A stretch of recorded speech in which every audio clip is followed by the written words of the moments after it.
Oke teman-teman, kali ini kita akan bahas tentang senam nifas. Senam nifas itu adalah senam yang dilakukan pada ibu-ibu setelah persalinan atau postpartum, setelah keadaan tubuhnya normal. Jadi ini dilakukan pada ibu-ibu yang sudah sehat. Manfaatnya apa? Pertama, mengencangkan otot-otot perut.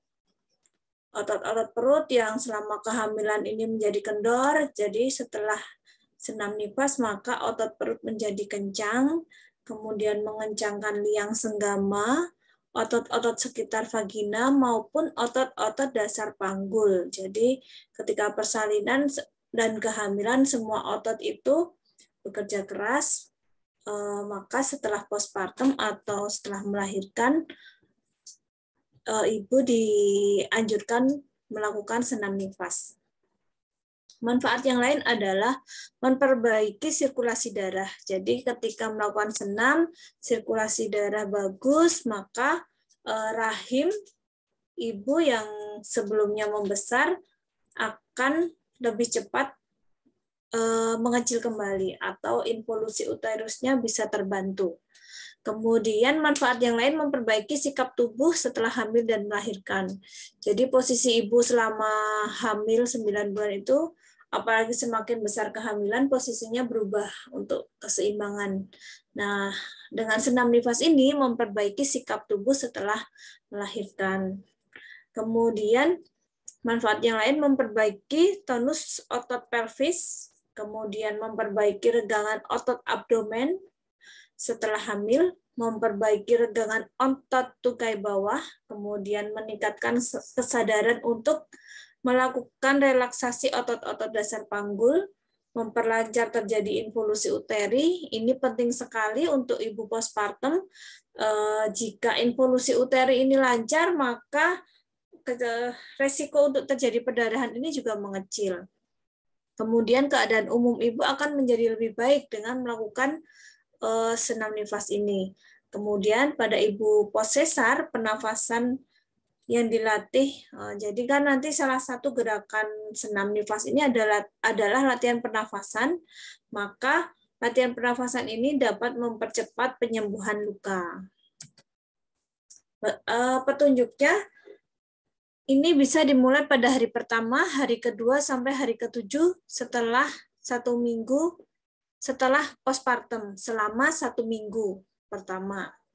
Jadi gerakan senam nifas ini akan ringan-ringan karena ini dilakukan 1 minggu postpartum. Jadi hari pertama, kedua, ketiga, sampai hari ketujuh. Untuk ibu post sesar ini bisa dilakukan hari setelah 24 jam sampai 36 jam post SC. Alatnya bisa menggunakan matras, bisa juga di kasur sendiri itu juga bisa. Jadi kalau idealnya pakai matras, kalau nggak ada pakai kasur tidak apa-apa, kasur lipat tidak apa-apa. Kemudian jika ingin mendengarkan musik bisa dengan tape recorder. Kemudian ruangan yang nyaman, mengenakan baju yang nyaman, baju yang untuk khusus olahraga boleh, baju yang menyerap keringat. Kemudian ibu juga cukup minum banyak air putih, dapat juga dilakukan di tempat tidur, dapat diiringi musik biar rileks. Kemudian persiapannya adalah adanya ibu nifas itu sendiri. Syaratnya ibu melahirkan sehat, dilakukan hari pertama sampai hari ketujuh postpartum. Jadi ibu di sini, ibu postpartum ketika kondisinya belum pulih benar, misalnya tensinya masih tinggi, dia masih pengawasan, jadi ibu belum perlu melakukannya. Tapi kalau kondisinya ibu bagus, mobilitasnya bagus, ibu bisa memulai. Gerakan pertama adalah abdominal breathing atau nafas perut. Jadi ini bisa dilakukan dengan posisi supin, posisi terlentang, kemudian kakinya bisa ditekuk, bisa juga lurus. Nafas perut ini akan berbeda dengan nafas dada. Jadi pernafasan itu ada nafas perut, ada nafas dada. Untuk nafas perut ini yang bergerak adalah perutnya. Langkah-langkahnya, anjurkan klien tidur dengan nyaman, terlentang, kaki boleh ditekuk, boleh lurus, kemudian pasien menarik nafas dari hidung, ditarik pelan-pelan, kemudian usahakan agar tulang dada tidak bergerak. Jadi nanti kita bisa membedakan dengan memegang dada dan perut. Tulang dada tidak bergerak, dan otot perut yang mengembang. Kemudian keluarkan nafas, ditahan selama 3 detik, 3-4 detik, kemudian dikeluarkan pelan-pelan menggunakan otot perut. Jadi kuncinya di abdominal breathing ini adalah otot perut, bukan otot dada. Ini gambarnya ya teman-teman. Jadi nanti yang kembang kempis itu perutnya, bukan dadanya. Jadi teman-teman sendiri harus praktik melakukan sendiri sebelum mengajarkan abdominal breathing ini. Jadi nafas perut ini akan sangat bermanfaat tidak hanya pada senam nifas, tapi pada ketika ibu akan melakukan persalinan, kita edukasi untuk melakukan senam perut ini, nafas perut ini, agar pernafasan ibu bagus, jadi oksigennya banyak yang masuk ke paru-paru dan bisa mendorong janin. Jadi ketika ibu akan mengejar itu, ambil nafas perut, tahan. Nah, ini mendorong diafragma ke bawah sehingga janin juga terdorong. Untuk ibu postpartum, nafas perut ini akan sangat bagus, pertama untuk meningkatkan oksigenasi, memperlancar peredaran darah. Yang ketiga, bisa untuk mengurangi nyeri. Jadi kita lihat ya, perutnya pasien ini kita kalau mengajarkan pasien biasanya tidak sekali jadi bisa. Jadi pelan-pelan nanti pasien bisa merasakan sendiri. Caranya dengan memegang satu tangan di dada, satu tangan di perut. Nah, pastikan ketika kita boleh menarik nafas dulu, boleh mengeluarkan nafas dulu. Jadi misalnya mengeluarkan nafas dulu, keluarkan nafas dari mulut sambil mencucu. Rasakan bagian perut ini kosong. Sampai kosong, baru tarik pelan-pelan, rasakan daerah perut mengembang. Pelan-pelan, tahan 3 detik, 1, 2, 3, baru keluarkan dari mulut. Mengeluarkannya mencucu. Tarik dari hidung, pelan-pelan, tahan 3 detik, keluarkan dari mulut.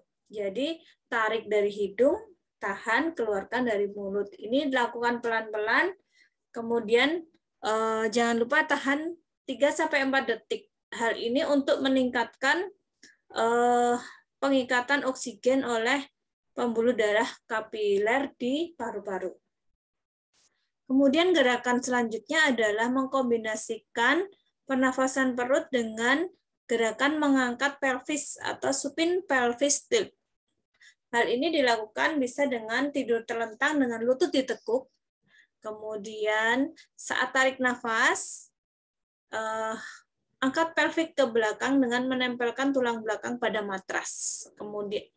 Kemudian keluarkan nafas pelan-pelan dengan kuat mengencangkan otot perut dan otot pantat. Jadi usahakan keluarkan nafas dalam waktu 3-5 detik. Jadi pelan-pelan ini sekitar 3-5 detik ya dalam kondisi rileks. Jadi seperti ini gerakannya. Nah, yang dimaksud gerakan pelvis ini ya. Jadi kita lihat ini netral pelvisnya. Jadi tulang pelvis ini kita angkat. Jadi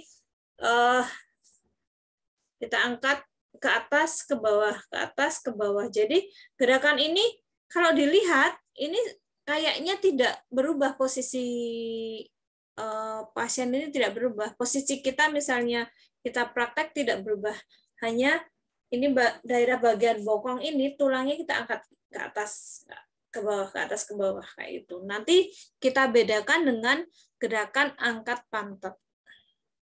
Jadi kalau gerakan angkat pelvis tadi hanya membengkokkan pelvis saja.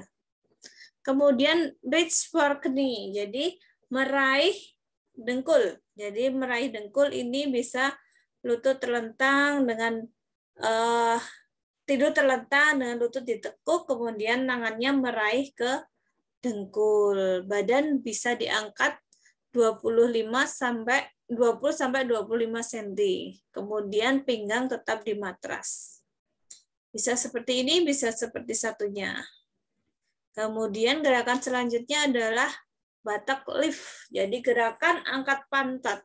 Ini posisi juga tidur terlentang dengan lutut ditekuk, kemudian kedua tangan di samping, bokong diangkat dengan punggung bawah juga terangkat. Kalau pelvis tadi hanya pelvisnya saja yang bergerak, tulangnya yang bergerak, tapi bokongnya tidak terangkat. Kalau yang ini bokong terangkat, punggung bagian bawah juga terangkat. Kemudian gerakan yang lain adalah single knee roll. Jadi satu lutut diputar. Jadi posisi tidur terlentang juga, kemudian lutut kanan lurus, lutut kiri ditekuk. Kemudian bahu menempel pada matras, dengan pelan-pelan gulingkan lutut kiri ke kanan. Jadi lutut yang ditekuk tadi digulingkan ke kanan.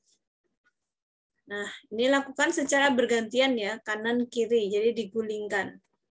Kemudian double knee roll. Ini posisi tidur terlentang, kedua kaki ditekuk, jaga bahu agar menempel di matras, kemudian dengan pelan gulingkan kedua lutut.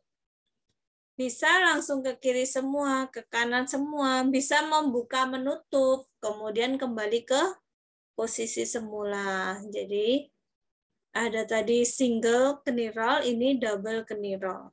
Kemudian ada leg roll. Ini posisi tidur juga terlentang, kaki lurus, bahu datar, angkat kaki kiri dengan pelan, gulingkan ke kanan ke kiri, menyentuh matras. Jadi diangkat, kemudian diputar-putar-putar ini kakinya. Seperti itu bergantian kanan dan kiri, digulingkan, diangkat, gulingkan, gulingkan. Kemudian arm raise, mengangkat tangan. Gerakan mengangkat tangan ini, ibu dalam posisi terlentang juga, tangan direntangkan ke samping membentuk sudut 90 derajat dari tubuh. Jadi ini ya, kalau kurang dari 90 derajat segini, ya lebih segini. Ini harusnya 90 derajat lurus gini. Kemudian posisi tidur ini ya, angkat kedua tangan tegak lurus sehingga saling bersentuhan. Nah, turunkan. Angkat seperti ini ya. Ini arm raise. Yang tidak boleh dilakukan adalah kedua kaki dikeataskan. Jadi kakinya nggak satu, tapi dua-duanya diangkat. Ini tidak boleh untuk ibu-ibu postpartum yang minggu pertama setelah kelahiran. Kemudian sit up ini minggu pertama juga belum boleh dilakukan. Kemudian kita lanjutkan ke contoh jadwal pelaksanaan senam nifas. Nah, jadwal pelaksanaan senam nifas ini untuk pasien post SC dapat dilakukan setelah 24-36 jam post SC. Untuk pasien dengan partes normal bisa dilakukan sesegera mungkin jika ibunya sudah merasa siap. Intinya tidak dipaksakan.